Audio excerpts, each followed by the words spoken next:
మన పెట్టుబడి మన పిల్లల భవిష్యత్తు కోసమే కదా, అందుకే సరైన స్థలం ఎంచుకోవాలి. మీ పెట్టుబడికి నమ్మకమైన వేదిక శ్రీ వాసవి ప్రాజెక్ట్స్.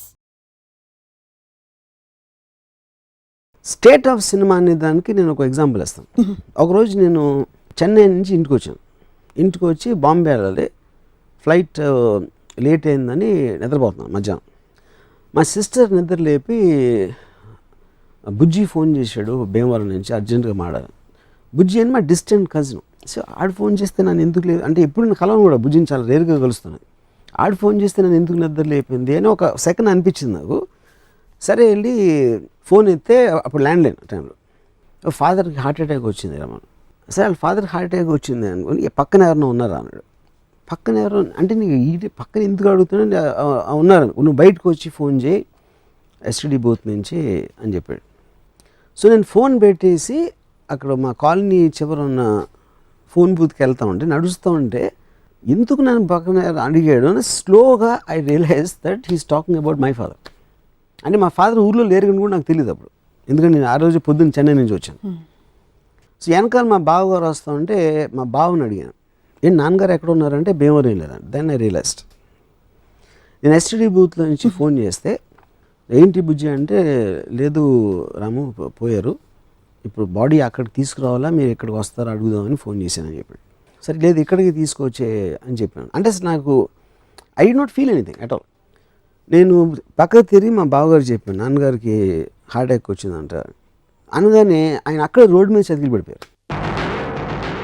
నేను తిరిగి ఒక 2-3 ఫోన్స్ చేసి మా అంకుల్స్కి వాళ్ళకి ఇలా వచ్చింది న్యూస్, మీరు మాత్రం ఇంటికి రావద్దు ఎవరు, నేను అమ్మని ప్రిపేర్ చేయాలని చెప్పి నేను అక్కడి నుంచి వెనక్కి నడుస్తా అమ్మకి ఎలా చెప్పాలి అనేది ఆలోచించి ఒక స్క్రీన్ ప్లే తయారు చేశాను. ఇంటికి వెళ్ళి నేను అమ్మ నాన్నకి ఏదో పెయిన్ వచ్చిందంట, నేను ఇక్కడ తీసుకొచ్చామని చెప్పాను.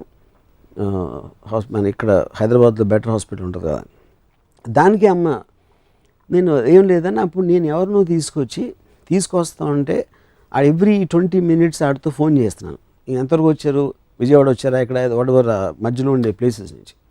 సో టోటల్ వీళ్ళందరూ చుట్టాలకు తెలిసి వచ్చిన వాళ్ళందరినీ రోడ్లకి ఆ పక్కన ఈ పక్కన ఆపించేస్తున్నాను. అంటే ఇదంతా making a film actually. Why to create one effect on my mother, how to prepare her slowly, ఆమె సింక్ అన్ని ఎలా చేయాలని స్క్రీన్ ప్లేలో నేను డైరెక్షన్ చేస్తున్నాను.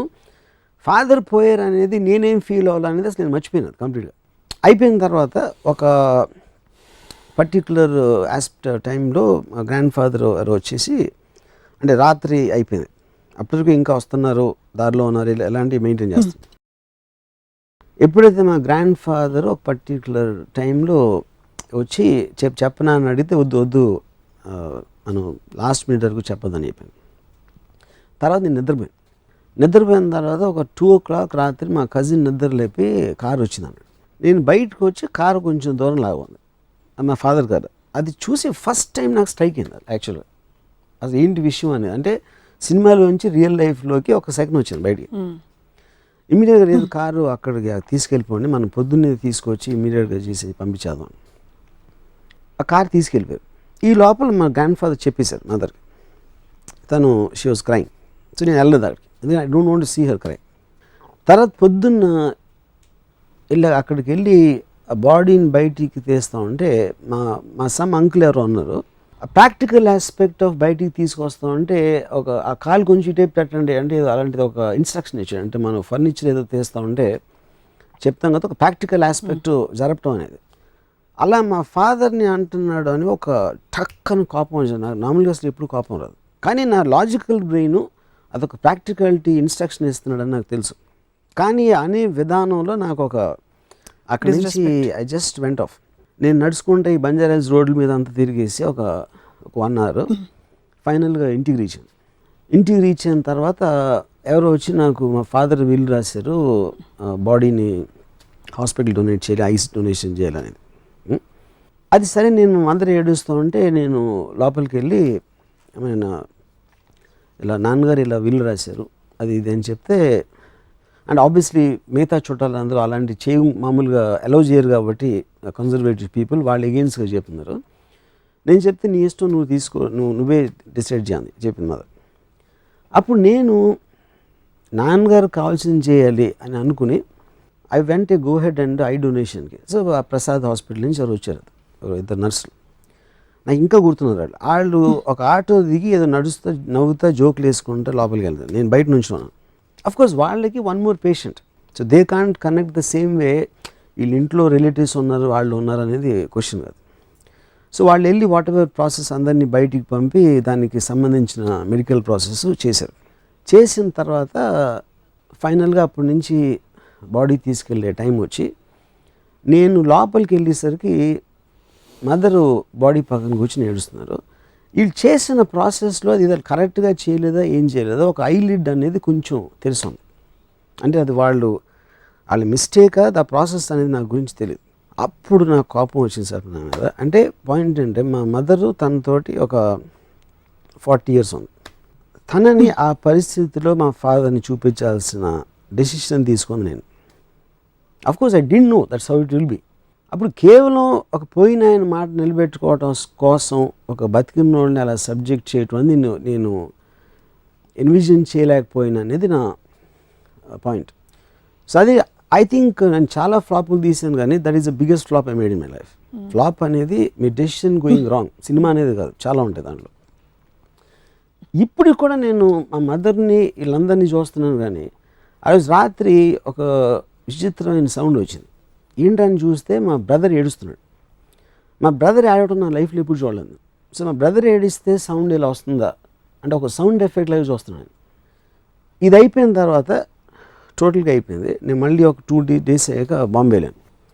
నసిరుద్దీన్ షా యాక్టర్ని ఏదో దాన్ని కలవటానికి వెళ్తే నసిరుద్దీన్ షా సడన్గా అరే రాము ఇప్పుడే విన్నాను అంటే ఆబ్వియస్లీ హిందీలో జరిగింది కాన్వర్జేషను, మీ మదర్ పోయారంట కదా, ఐఎమ్ వెరీ సారీ అని. అంటే ఆబ్వియస్లీ తనకి ఏదో రాంగ్ ఇన్ఫర్మేషన్ వచ్చింది. సో నేను ఇప్పుడు మా మదర్ కాదు ఫాదర్ అంటే ఆయన ఎంబారెస్మెంట్ ఫీల్ అవుతాడు కదా అని నేను వదిలేసి అవును అనుసరి. అప్పుడు తను ఆయన మదర్ గురించి చెప్పడం మొదలెట్టాడు.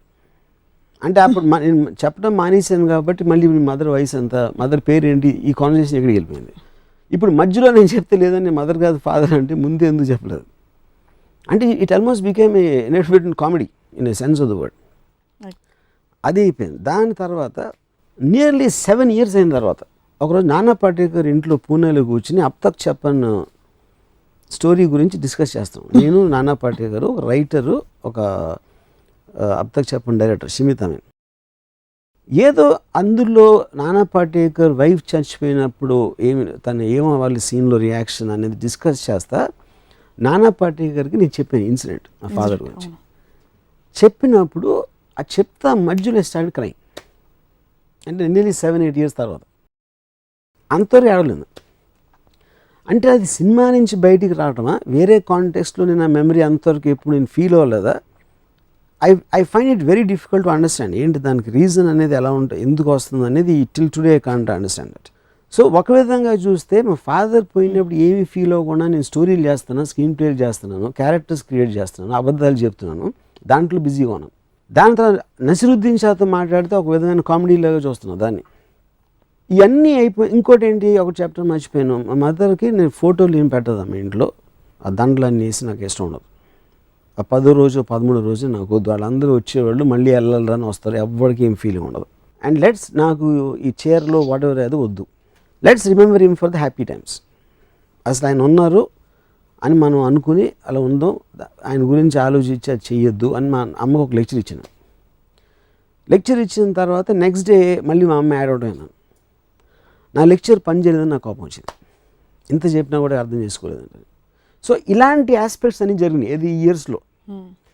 కానీ నేను ఏడ్చింది మాత్రం 7 ఏళ్ళ తర్వాత నాన్న పాటేకర్ ఇంట్లో ఏడ్చాను. సో అది ఏంటో అసలు ఐ కాంట్, అంటే ఒక ఎమోషన్ని సప్రెస్ చేసి దాన్ని I didn't want to express లేకపోతే ఏంటి అనేది నాకు తెలియదు. కానీ ఈ హోల్ థింగ్ ఫ్యామిలీలో ఒక పర్టికులర్ ఆస్పెక్ట్ అంటే నాకు because you have some kind of relationship, వాళ్ళు ఏమైనా చేసినా చేయకపోయినా వాళ్ళకి ఏమి జరిగినా అనేది ఒక ఎడిషనల్ బర్డెన్ అయిపోతుంది. ఆ బర్డెన్కి సమానంగా ప్లెజర్ వస్తుందా రాదా అనేది నాకు తెలియదు. అదంటే జనరలైజ్ చేయలేం, అది ఈచ్ ఫ్యామిలీలో ఒక డిఫరెంట్ ఆస్పెక్ట్ ఉంటుంది, దాని వాళ్ళకున్న ఎక్స్పీరియన్సెస్ బట్టి, ఆ ఫ్యామిలీలో ఉన్న మనుషులు బట్టి. సో నాకు జనరల్గా ఇప్పుడు నేను చుట్టాలు కానీ లేకపోతే అసలు ఎప్పుడు వెళ్ళను, ఎవరి ఇంటికి నేను వెళ్ళను. ఒక ఫ్యామిలీ అనే ఒక ఒక యూనిట్ ఉంటేనే అసలు నేను ఒక ఏముంటుందని, ఇప్పుడు బాంబేలో నా కజిన్ ఒకడు ఉన్నాడు, నా బిల్డింగ్లో ఉంటాడు. నేను సాధారణంగా నా దగ్గర రమ్మంటాను కానీ వాళ్ళ ఇంటికి నేను వెళ్ళను. ఎందుకంటే ఇంటికి వెళ్ళేటప్పటికి ఆ కిచెను ఇది ఫ్యామిలీ తాలూకు అట్మాస్ఫియర్ ఉంటుంది కదా, అసలు ఐ కాంట్ స్టాండ్ దట్. నాకు ఇంకోటి పిల్లలు అంటే ఇష్టం ఉండదు. పిల్లలు ఎందుకు ఇష్టం ఉండదు అంటే 2 కారణాలు. ఒకటి, వాళ్ళ వల్ల నా ఏజ్ గుర్తొస్తుంది, అని హేట్ టు ఫీల్ ఓల్డ్ ఒకటి. రెండో పాయింట్ ఏంటంటే వాళ్ళు ఉంటే నా మాట ఎవరు వినరు, and I'd like to be the centre of attention. నేను ఎక్కడ ఉంటే అక్కడ. సో అప్పుడు నేను పెద్దవాళ్ళతో మాట్లాడుతూ ఉంటే వాళ్ళు వింటారు. చిన్నపిల్లలు అంటే బుయ్యి బుయ్యి కుయ్యి అని అడిగితే అంటే ఇంకా వాళ్ళు చచ్చినట్టు అడిగి చూస్తారు. సో పిల్లలు కుక్కలు ఉంటే నేను వెళ్ళను, ఎందుకంటే అటెన్షన్ వాళ్ళ మీద ఎక్కువ ఉంటుంది నా దగ్గర. సో ఒకటి ఆస్పెక్ట్, నేను ఒక కోల్డ్ బ్లడెడ్గా నా డాటర్తో చెప్పిన ఒక aspect. Second aspect, my father incident in terms of what all can come because of that. Third is as a unit by it self, that atmosphere I don't like. Yeah, మీలో మీరు తగ్గిపోయింది అనుకునే emotion మీ daughter విషయంలో కనిపించింది. మీ father గురించి మాట్లాడుతున్నప్పుడు almost మీరు కళ్ళలో నీళ్ళు వస్తున్నాయని చూడాల్సి వచ్చింది. అంటే అంత టైమ్ అండ్ స్పేస్లో మీరు ఇన్వాల్వ్ అయిపోయి ఉన్నారు. సో నిజంగా మీరు కుటుంబం ఇష్టం లేదు అని మేబీ వ్యవస్థ పరంగా మనిషి ఫ్రీడమ్ని కర్టైల్ చేస్తున్న ఒక పెరిఫరల్గా ఇష్టం లేదేమో, కానీ బాంధవ్యాలకి మీరు వ్యతిరేకం అని అనిపించట్లేదు. వ్యతిరేకం వల్లనే ఎగ్జాంపుల్స్ చెప్తాను. ఎందుకంటే నాకు ఈ బంధాలు లేనప్పుడు ఈ ఫీలింగ్ ఉండాల్సిన అవసరం లేదు. అప్పుడు నేను ఫుల్ హ్యాపీగా ఉండొచ్చు, ఇంకా హ్యాపీగా ఉండొచ్చు. Of course. గౌతమ్ బుద్ధుడు ఇదే చేసి వెళ్ళిపోయాడా? How do you understand? అంటే మీరు ఆల్రెడీ పురాణాలు మాట్లాడినప్పుడు అంటే ఇప్పుడు గౌతమ్ బుద్ధుడు ఫ్యామిలీ వదిలేసి తను వెళ్ళి అక్కడ కూర్చున్నాడు. నాకు నిజంగా ఏం చేశాడు సరిగ్గా తెలియదు నాకు, ఏం చేశారో. అంటే అప్పుడు ఏదో ఏమంటారు దాన్ని, యోగి అయిపోయి స్మరణ ఏమైనా చేశారా, I'm not very sure about that. కానీ నేను కుటుంబం వదిలేసి నేను భోగ విలాసాలకు అలవాటు పడిపోయాను. So I can't be compared with Gautam బుద్ధుడు. You went after something, he went after something else. But I went after wine and women, he went after God. ఒక క్యామెల్ మోకాళ్ళ మీద కూర్చుని వీపు మీద పెట్టరా అని పెట్టించుకుని బాగా బరువైన తర్వాత నేను నడవలేకపోతున్నాను అంటుంది. ఫ్యామిలీ ఉన్నోళ్ళ పరిస్థితి అది. సో మీరు ఇప్పుడు జ్ఞాని. అందరూ ఫ్యామిలీస్ ఎందుకంటే ఆ ఇంట్లో అట్లా రాజులాగా ఫీల్ అవుతారు, బయట ఫీల్ అవ్వలేరు. కాబట్టి మీరు ఇంట బయట అన్ని చోట్ల రాజులు. నా వరల్డ్లో నేనే చక్రవర్తిని. పిల్లలంటే మీకు అంత ఇష్టం కదా, మిమ్మల్ని చక్కగా ఒక డే కేర్ సెంటర్లో తీసుకెళ్తే ఏం చేస్తారా మీరు?